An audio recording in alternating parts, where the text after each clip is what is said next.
زندہ قوت تھی جہاں میں یہی توحید کبھی، آج کیا ہے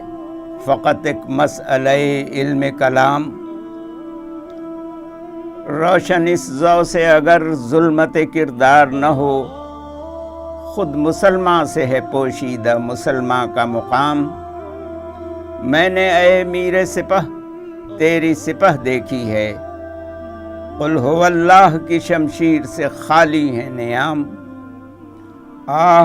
اس راز سے واقف ہے نہ ملا نہ فقیہ، وحدت افکار کی بے وحدت کردار ہے خام۔ قوم کیا چیز ہے، قوموں کی امامت کیا ہے، اس کو کیا سمجھیں یہ بیچارے دو رکعت کے امام۔ بسم اللہ الرحمن الرحیم۔ کریکٹر ایجوکیشن فاؤنڈیشن کے تحت پروگرام بانگ درا میں خوش آمدید۔ کریکٹر ایجوکیشن فاؤنڈیشن نے اس پروگرام کا آغاز اس مقصد کے لیے کیا ہے کہ لوگ کلام اقبال میں دلچسپی تو بہت رکھتے ہیں، لیکن اس کی زبان مشکل ہو جانے کی وجہ سے لوگ اس کے معنی سمجھ نہیں پاتے۔ جہاں پڑھنے کا رجحان کم ہوا ہے تو وہاں یہ بھی مشکل آن کھڑی ہوئی ہے کہ لوگ اس کو پڑھیں گے کیسے۔ لہذا ہم نے آپ کے لیے یہ سہولت پیدا کی ہے کہ اپنے استاد احمد حاتف صدیقی صاحب کو ہم نے یہ زحمت دی کہ وہ آئیں اور ان لوگوں کے لیے کہ جن کو پڑھنے کا موقع نہیں ملتا یا ٹائم نہیں مل پاتا، وہ کلام اقبال کو سن کر سمجھنے کی کوشش کریں۔ تو آج کی جو پہلی نظم ہے اس کے لیے میں دعوت دوں گا احمد حاتف صدیقی صاحب کو، جن کا تعلق اسلام آباد سے ہے۔ ابو نصر کے نام سے یہ کالم بھی لکھتے ہیں، بچوں کے معروف ادیب ہیں اور شاعر ہیں خود، لہذا جو ایک اشعار کی یا کسی بھی نظم کی تشریح کے لیے جو سیاق و سباق علامہ اقبال نے اختیار کیا ہے اور اس کے اندر جو ادب کی اصطلاحیں ہیں ان سے بھی واقف ہیں، اسلامی تاریخ سے بھی واقفیت رکھتے ہیں،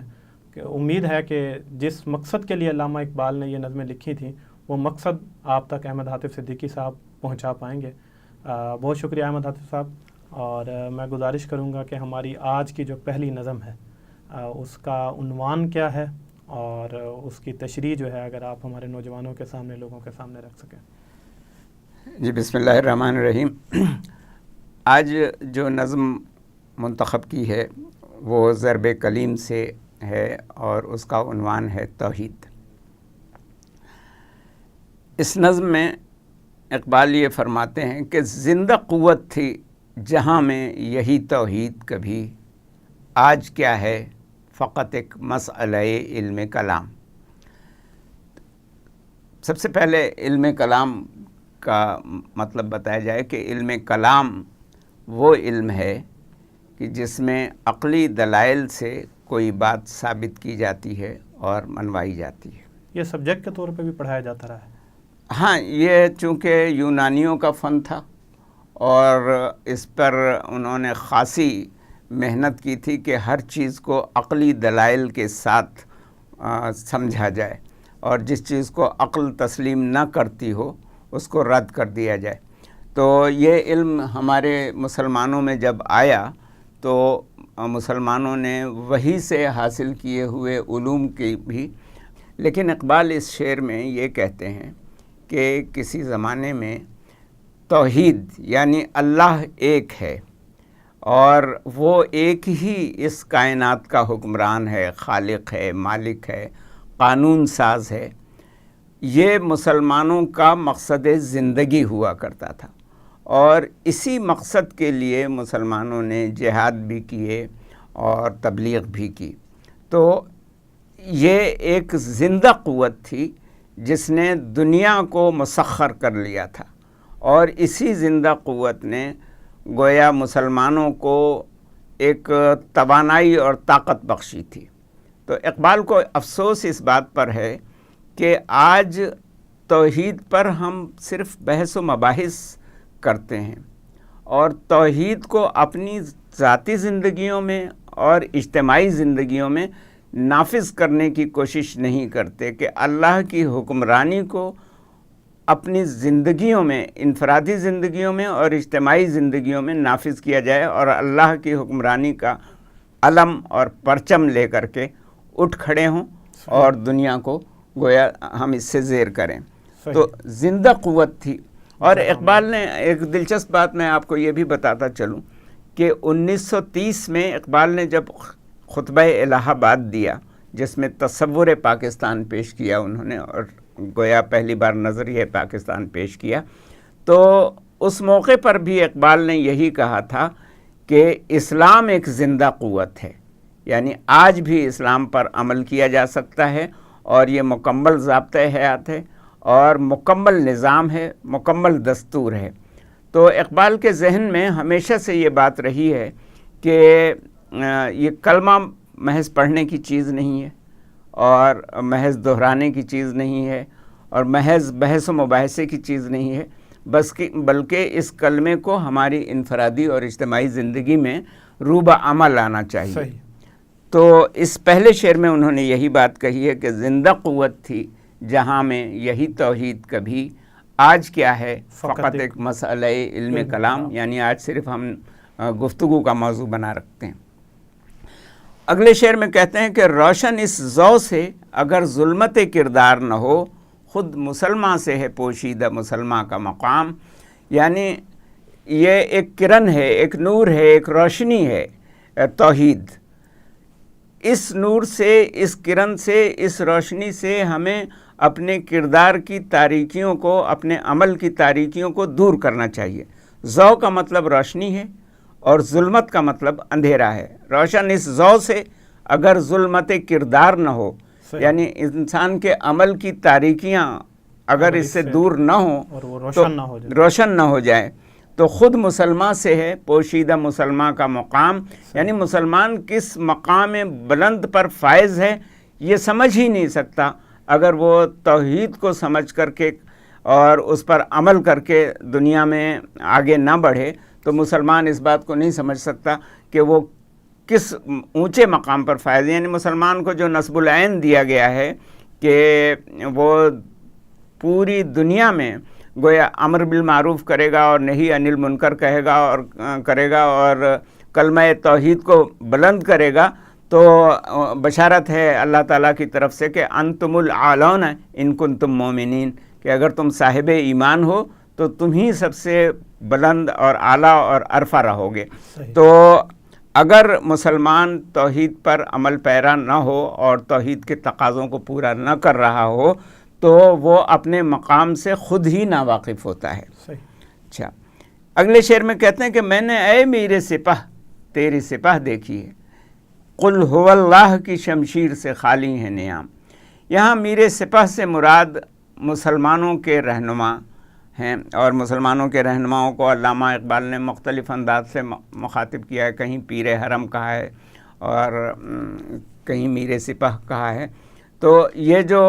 مسلمانوں کا لشکر ہے، اس لشکر کے اس سے مراد امت بھی ہے۔ ہاں، مراد تو امت ہی ہے،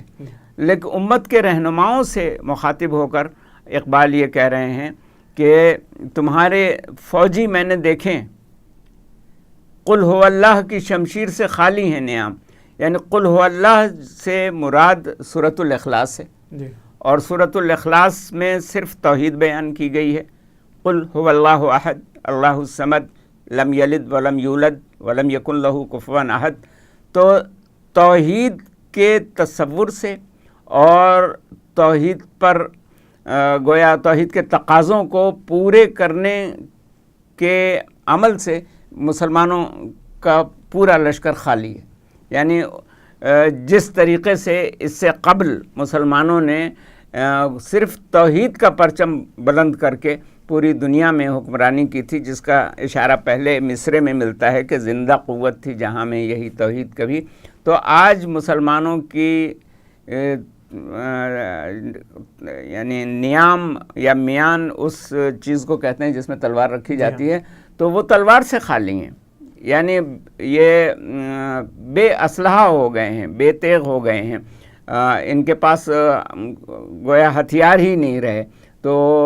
اس وجہ سے یہ سپاہ جو ہیں، یہ افواج جو ہیں، یہ بالکل ناکارہ ہو کر کے رہ گئی ہیں۔ میں نے اے میرے سپاہ تیری سپاہ دیکھی ہے، قل هو اللہ کی شمشیر سے خالی ہے نیام، اور اس راز سے واقف ہے نہ ملا نہ فقیہ، وحدت افکار کی بے وحدت کردار ہے خام۔ ملا سے مراد ایک عام مذہبی پیشوا جو کبھی قرآن مجید ناظرہ کی تعلیم دیتا ہے، کبھی نماز پڑھاتا ہے، اور فقیہ وہ جو علم فقہ سے تعلق رکھتا ہے اور اس میں مہارت رکھتا ہے اور دینی احکام پر غور کرتا ہے، اور اس میں اختلاف رائے بھی پیدا ہوتا ہے، فقہی اختلافات بھی ہوتے ہیں۔ تو وہ کہتے ہیں کہ نہ تو ایک عالم دین اور نہ مفتی و فقیہ دونوں اس راز سے، اس بھید سے واقف ہیں کہ نا واقف ہیں کہ وحدت افکار کی، یعنی آپ کی فکر ایک جیسی ہو، اس وقت تک یہ بیکار رہے گی، غیر مؤثر رہے گی جب تک آپ کا عمل بھی ایک جیسا نہ ہو۔ صحیح، وحدت افکار کی بے وحدت کردار ہے خام کچی، مطلب افکار میں وحدت ہے لیکن کردار میں وحدت نہیں۔ ہاں، کردار ایک جیسا نہیں ہے۔ جو کردار اسلام چاہتا ہے، جس میں بہت سارے عناصر عوامل آ جاتے ہیں، امانت، دیانت، صداقت، شجاعت وغیرہ، یہ تمام چیزیں، لیکن ان سب کی بنیاد توحید ہوتی ہے کہ رضائے الہی کا حصول، اور جو کچھ بھی کرنا ہے وہ اللہ کی خاطر کرنا ہے۔ تو اخلاص جو ہے وہ ضروری ہے، اخلاص عمل ضروری ہے۔ تو اقبال اپنی شاعری میں بیشتر عمل پر زور دیتے رہتے ہیں کہ ہم گفتگو بھی بہت کرتے ہیں اور علمی مذاکرات بھی بہت کرتے ہیں، ملا اور فقیہ گفتار کا یہ غازی تو بنا، ہاں، کردار کا غازی بن نہ سکا، تو وہ کردار پہ زور دیتے ہیں اور کہتے ہیں کہ وحدت افکار کی بے وحدت کردار ہے خام، اور قوم کیا چیز ہے، قوموں کی امامت کیا ہے، اس کو کیا سمجھیں یہ بیچارے دو رکعت کے امام۔ دو رکعت کے امام سے مراد نماز کا امام ہے۔ اس میں اقبال نماز کے امام کی توہین نہیں کر رہے ہیں، بلکہ اس کو یاد دلا رہے ہیں کہ اس کا مقام اور اس کا منصب محض اتنا نہیں ہے کہ وہ 2 رکعت کی اور 4 رکعت کی امامت کر لے اور وہ امامت کے منصب پر فائز ہو گیا، بلکہ یہ تربیت ہے۔ نماز پوری کی پوری تربیت ہے قوموں کی امامت کرنے کی اور قوموں کو آگے بڑھانے کی۔ اور آپ اقبال کی شاعری میں دیکھیں گے کہ اقبال کے ہاں اذان کیا چیز ہے، تکبیر کیا چیز ہے، سجدہ کیا چیز ہے، وہ یہ کہتے ہیں کہ یہ محض ظاہری اعمال نہیں ہیں، بلکہ یہ انسان کے اندر، انسان کے کردار میں ایک تبدیلی پیدا کرتے ہیں۔ اور آپ کو بہت سے اشعار ملیں گے جو ہم ان میں سے کچھ اشعار یہاں پر پڑھیں گے بھی۔ مثلا وہ یہ کہتے ہیں کہ الفاظ و معانی میں تفاوت نہیں، لیکن ملا کی اذان اور مجاہد کی اذان اور، تو وہ مجاہد کی اذان پر زور دیتے ہیں۔ اسی طرح تکبیر بلند کرنے کو وہ ایک باقاعدہ عمل سمجھتے ہیں کہ تکبیر بلند کرنا صرف اللہ اکبر کہہ دینا نہیں ہے، بلکہ اللہ اکبر کو ثابت کرنا ہے اپنے عمل سے، اپنے کردار سے۔ تو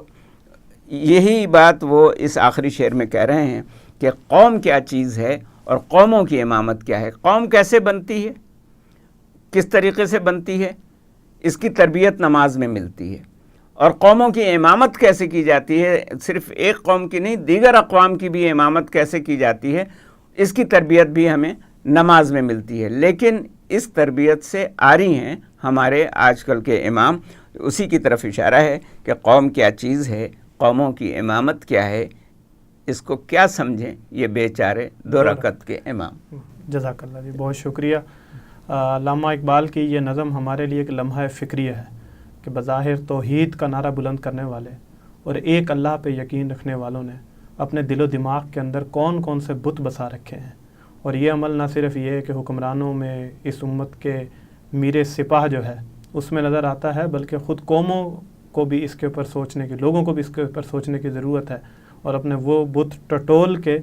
اور اپنے دلوں کے اندر، اپنے ذہنوں کے اندر نعرہ تکبیر بلند کر کے ان تمام بتوں کو پاش کر کے صرف ایک اللہ کی کبریائی اگر ہم نے اپنے دلوں کے اندر یہ شمع روشن کر لی تو انشاءاللہ اس سے دنیا بھی روشن ہوگی۔ اگلے پروگرام میں انشاءاللہ آپ سے ملاقات ہوگی۔ اللہ حافظ۔